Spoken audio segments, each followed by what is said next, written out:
Telugu Desam party రాజకీయ ప్రస్థానంలో ఒక మైలురాయి లాంటి ఘట్టం ఆవిష్కృతమైంది. పార్టీని క్షేత్రస్థాయి నుంచి బలోపేతం చేయడంలో, కార్యకర్తల కష్ట సుఖాల్లో అండగా ఉండడంలో తనదైన శైలిని చాటుకున్న నారా లోకేష్ కు పార్టీ పగ్గాలు అప్పగించారు. టీడీపీ జాతీయ కార్యనిర్వాహక వర్గంలో కీలక మార్పులు చేస్తూ లోకేష్ ను పార్టీ వర్కింగ్ ప్రెసిడెంట్ గా చంద్రబాబు ప్రకటించారు.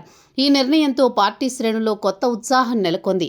నారా లోకేష్ ప్రయాణం పార్టీలో అంచెలంచెలుగా సాగింది. తొలుత పార్టీ ఐటీ విభాగం బాధ్యతలు చేపట్టి డిజిటల్ యుగంలో టీడీపీని ముందు వరుసలో నిలబెట్టారు. తర్వాత జాతీయ ప్రధాన కార్యదర్శిగా బాధ్యతలు చేపట్టారు. పార్టీ అంతర్గత వ్యవహారాలపై పట్టు సాధించారు. ముఖ్యంగా కార్యకర్తల సంక్షేమ నిధి ద్వారా వేలాది మంది కార్యకర్తల కుటుంబాలకు అండగా నిలిచి వారిలో భరోసా నింపారు.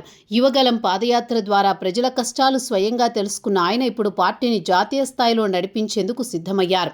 లోకేష్ కు పార్టీలో ఉన్నత బాధ్యతలు అప్పగించాలని గత కొంతకాలంగా రాష్ట్ర వ్యాప్తంగా ఉన్న టీడీపీ కార్యకర్తలు కోరుతున్నారు. చంద్రబాబు పాలనపై దృష్టి సారిస్తోన్న తరుణంలో పార్టీ సమన్వయ బాధ్యతలు లోకేష్ చూసుకోవడం వల్ల క్యాడర్కు మరింత వేగంగా న్యాయం జరుగుతుందని వారు భావించారు. ఇప్పుడు వర్కింగ్ ప్రెసిడెంట్ గా లోకేష్ బాధ్యతలు చేపట్టడం ద్వారా అటు ప్రభుత్వంలో ఇటు పార్టీలో యువతకు పెద్దపీట వేసినట్లయింది. ఈ కమిటీల కూర్పులో చంద్రబాబు ఒక సంచలనానికి తెరతీశారు. సాధారణంగా సీనియర్ నేతలకు మాత్రమే దక్కే పొలిట్ బ్యూరో స్థానాన్ని క్షేత్రస్థాయి కార్యకర్తలకు అప్పగించి అందరినీ ఆశ్చర్యపరిచారు. పార్టీ కోసం కష్టపడే సామాన్య కార్యకర్తకు అత్యున్నత పదవి దక్కుతుంది అనే బలమైన సంకేతాన్ని పంపారు. సామాజిక సమీకరణాల విషయంలో టీడీపీ తన పాత రికార్డులు తానే తిరగరాసింది. 185 మందితో కూడిన రాష్ట్ర కమిటీలో ఏకంగా 122 స్థానాలను బడుగు బలహీన వర్గాలకే కేటాయించారు. బీసీలకు సింహభాగం ఇచ్చారు.